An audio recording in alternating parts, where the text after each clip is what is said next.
Даши Домбаев «Пора стихотворений». Читает Кочнева Александра Петровна.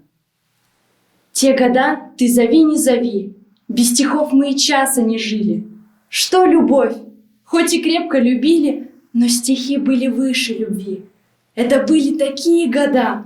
Дым рассветов врывался к нам в окна, от росы вся окраина мокла. Проносились, крича, поезда. Мы ж в ликующем столкновении строк задиристых ждали утра. Пора сплошных стихотворений. Вот нашей юности пора. Это были такие года. Пусть они безвозвратно умчались, с нами все-таки песни остались, сочиненные нами тогда. Что грустить по прошедшим годам? Без стихов в них мы часа не жили.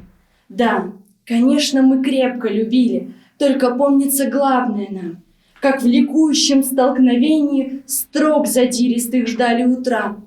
Пора сплошных стихотворений, пора сплошных стихотворений, далекой юности пора.